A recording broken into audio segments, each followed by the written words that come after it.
ถ้าพูดถึงเหรียญที่เราใช้กันอยู่ในปัจจุบันนี้เนี่ยทุกคนคงรู้จักกันดีอยู่แล้วใช่ไหมคะแต่เพื่อนๆทราบกันไหมคะว่าเหรียญที่เราใช้เนี่ยแต่ก่อนไม่ได้หน้าตาแบบนี้นะแต่ก่อนเราใช้พดด้วงในการแลกเปลี่ยนกันแล้วเพื่อนๆสงสัยไหมคะว่าทำไมเราถึงเปลี่ยนจากการใช้พดด้วงมาใช้เหรียญกระสาบแทนเดี๋ยววันนี้อาจจะเล่าให้ฟังกันค่ะ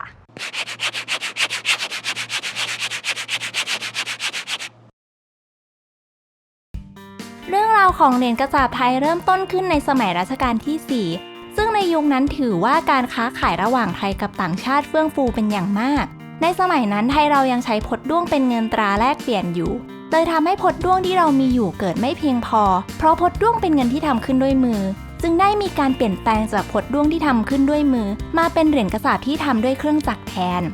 ในปีพุทธศักราช 2403 พระบาทสมเด็จพระเจ้าอยู่หัวรัชกาลที่ 4 ได้พระราชทานนามให้กับโรงกระสาบแห่งแรกของประเทศไทยว่าโรงกระสาบสิทธิการเมื่อวันที่ 17-19 กันยายน พุทธศักราช 2563 ที่ผ่านมาทางกรมธนารักษ์จึงได้จัดงาน 160 ปีโรงกระสาบสิทธิการขึ้นเพื่อให้ผู้ที่สนใจเข้ามาศึกษาประวัติและวิวัฒนาการของโรงกระสาบและเหรียญกระสาบกันค่ะบรรยากาศภายในงานจะเป็นยังไงกันบ้างตามไปชมกันเลยค่ะนี่ได้รับของที่ระลึกมาทั้งหมด3อย่างด้วยกันมีอะไรกันบ้างนะมีถุงผ้าค่ะแล้วก็มีสื่อจิตบัตรประจำงานแล้วก็มีโปสการ์ดค่ะที่เอาไว้เล่นกิจกรรมนะคะด้านหลังเนี่ยเขาก็จะมีช่องให้เราเนี่ยไปสแตมป์ตึ๊กได้เนี่ยถ้าเราสแตมป์ครบทุกช่องแล้วเนี่ยเราก็สามารถเอาโปสการ์ดใบเนี่ยไปแลกรับเหรียญที่ระลึกประจำงานได้ฟรีๆเลยแอบกระซิบนิดนึงว่า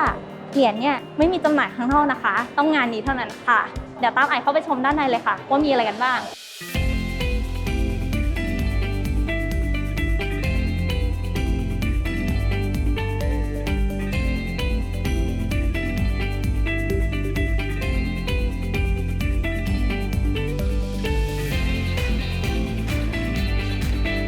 ก็ภายในห้องนี้ค่ะจะ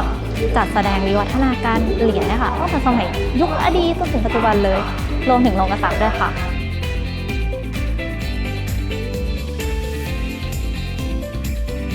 ปกติตรงบริเวณศูนย์การเรียนรู้นี้เปิดให้เข้าชมวันจันทร์ถึงวันศุกร์ตั้งแต่เวลา 9 โมงเช้าถึง 4 โมงครึ่งยกเว้นวันหยุดนักขัตฤกษ์และเข้าชมฟรีค่ะจุดที่น่าสนใจอีกจุดหนึ่งภายในห้องนิทรรศการนี้ค่ะก็จะเป็นบริเวณที่เขาให้ข้อมูลเนาะก็จะเป็นจอแบบนี้ถ้าเราทัชสกรีนเข้าไปเนี่ยเราก็จะสามารถอ่านข้อมูลทั้งภาษาไทยและภาษาอังกฤษได้เลยที่สำคัญเนี่ยเราสามารถดูได้ทั้งข้างหน้าและด้านหลังหรือเราจะขยายอย่างนี้ก็ได้ไอ้ก็ว่ามันล้ำมากเลยนะ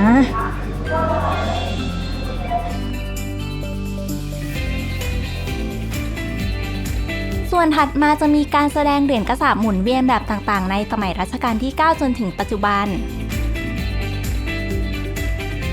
ถ้าใครอยากรู้ว่าตัวเองใส่ชุดข้าราชการแล้วจะออกมาเป็นยังไง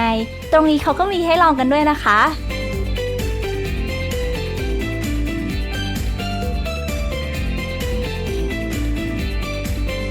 ก็ในส่วนของห้องนี้ค่ะเราก็เดินมาถึงจุดสุดท้ายแล้วนะคะเดี๋ยวเราจะพาไปชมในห้องถัดไปกันว่า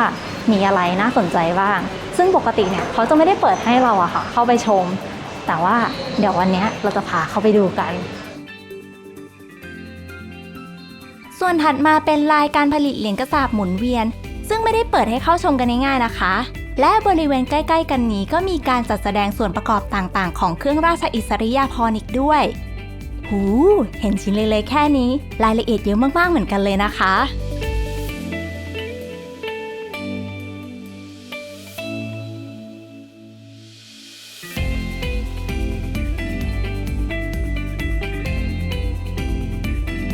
ในจุดที่ 4 และ 5 จะเป็นการจำลองขั้นตอนการผลิตเหรียญกระสาบให้เราดูกันค่ะ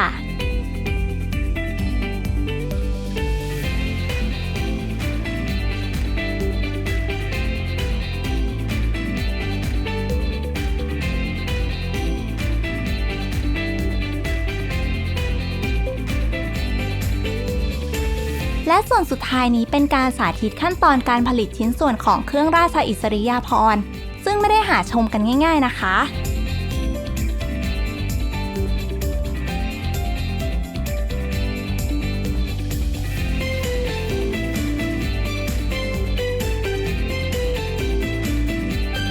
ตอนนี้เราก็ปั๊มตาครบหมดทุกอันแล้วเนาะซึ่งจะบอกว่า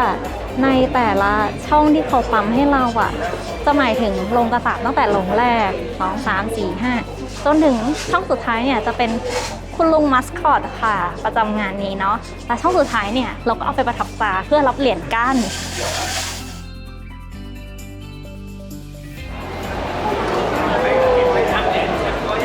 ได้แล้วค่ะบริเวณนี้นะคะเป็นตลาดนัดสิ่งสะสมค่ะแล้วก็ตอนนี้เนี่ยมีผู้คนสนใจเยอะแยะมากมายเข้ามาช้อปปิ้งกันแบบล้นหลามเลยเดี๋ยวเราไปชมภาพบรรยากาศกันว่าคนจะเยอะขนาดไหนเดี๋ยวไปชมกันเลยค่ะ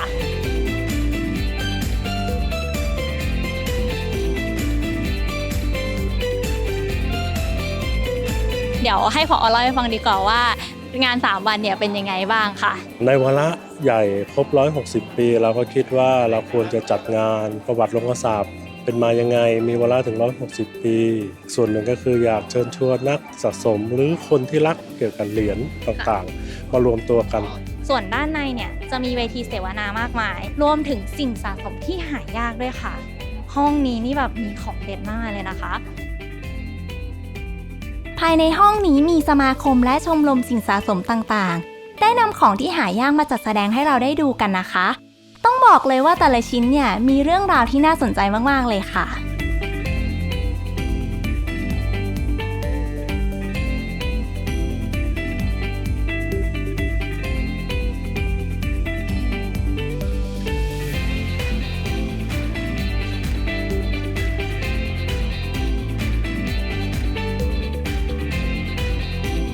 นอกจากนี้เรายังได้มีโอกาสพูดคุยกับนักสะสมที่มีชื่อเสียงอีกหลายท่านแต่ถ้าจะเอาทั้งหมดมาใส่ในคลิปนี้เนี่ยก็คงจะยาวเกินไปรอติดตามชมคลิปสัมภาษณ์สุดพิเศษได้ที่นี่เร็วๆนี้บอกเลยว่าพลาดไม่ได้เชียวล่ะ